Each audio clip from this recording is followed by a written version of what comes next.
So Andrew, I don't know if you've noticed, but this seems to be like a political year that we're in. Oh, yes. And we got some fighting going on here. Look, I think that certainly the Biden administration, the current administration, the legitimate administration, has its eyes on the housing market clearly, because a lot of what it's trying to do right now is find ways to get the market moving. Yep. Now it can't really influence the Fed, except it can kind of like beg from a distance.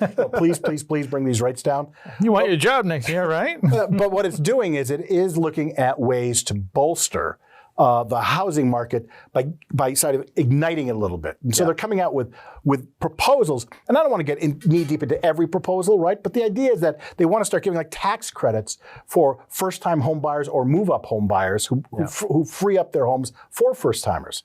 And I'm curious, do you think that that's a good idea? Should we be playing with the housing market with these kinds of little tax incentives and stuff? It's because it seems to me that it's very problematic once you start getting into this. I mean, we started getting into this with college tuition, doing away with tuition payments that people need, or repayment, college loan repayments. Is this a good idea for an industry that clearly needs people to come in, or are we setting ourselves up for future failure as a democracy, as a government, because we're now trying to move the market artificially? Sadly, I think the answer is yes to both. Being actually in the mortgage business, I want to see our industry grow. And I've seen the benefits of home ownership. And generally speaking, our government has basically two levers to be able to pull us out of an economic collapse. One is rates, and we're not there yet. We just need to lose a lot more jobs. But as soon as we do, we start to pivot on jobs, and unemployment skyrockets. That's when they'll lower the rates. And the other one that they come up right behind it is going to be tax incentives. Okay, first-time home buyer credit. They did the $8,000 first-time home buyer tax credit back in 2009. Very, very successful.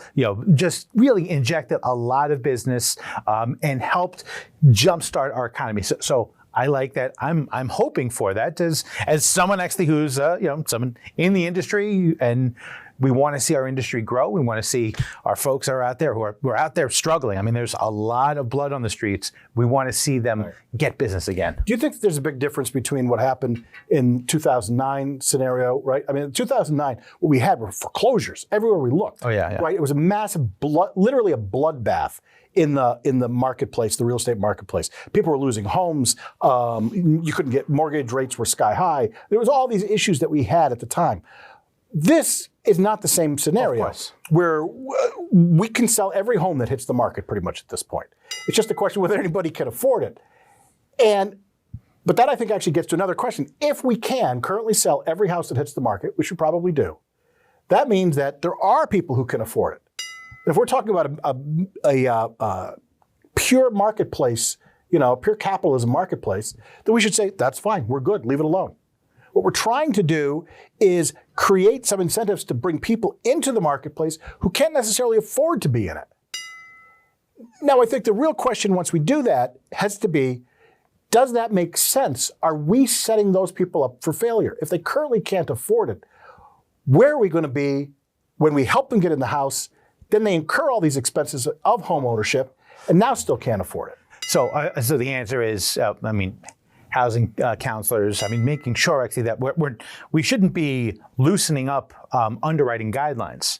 But there are people who are financially making the decision saying, hey, this just doesn't make sense for me right now. It's not a good decision. So they're not hitting the trigger on it because it financially doesn't make sense. So I think actually by putting these things in place, and there are some of the proposals out there, while I would benefit from a move-up opportunity. I know a lot of people would benefit from a move-up opportunity, but maybe that's not where we should be focusing on. It should be the first-time home buyer, giving those people the ability, but doing it in a responsible way, making sure that we're not cutting underwriting guidelines to be able to do this. I just wonder, if we're talking fiscal responsibility for our government as well, whether it makes sense for us to be giving tax credits, which is going to give up tax revenue at a time when we are trillions of dollars in debt, to try to jumpstart people into a marketplace that is already full. Yeah.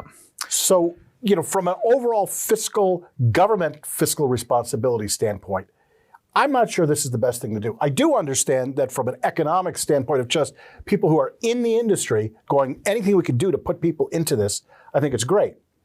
I do sometimes, look, I think our industry often tends to skew maybe more fiscally conservative. Mm-hmm. And the people who are in this will say, oh, we want government to back off and we don't want it to be as involved unless they're helping people buy stuff from Yes. me. If they're helping people buy stuff from me, then that's the kind of stuff we should be doing.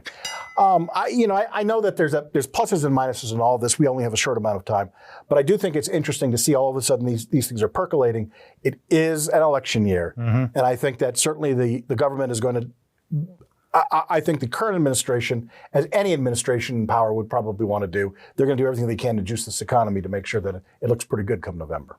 And we have to also keep in mind, we have about, I believe the number is about 15,000 new households that are going to be forming, over the next 10 years. We have an influx of people that have come into this country for whatever reason, right. But many of them, no matter what's going to happen, are going to stay here, and they're going to actually be integrated into our economy. We need to be able. I don't even want to. Okay, we're going to top this off right here because I know what's going to happen is in the comments section. We're going to have all sorts of people saying, if you're saying, how did they get here? Well, how about we don't give them complimentary housing when they get here? That's going to help us stop it. I'm not saying I agree. I'm just going to say you're starting another firestorm of stuff. You're starting another frickin' cage match, my friend. Okay. All right, there you go. I'm going to declare victory on this one. Wait, victory? No, of course not. For more on these and all of today's top stories, go to nationalmortgageprofessional.com.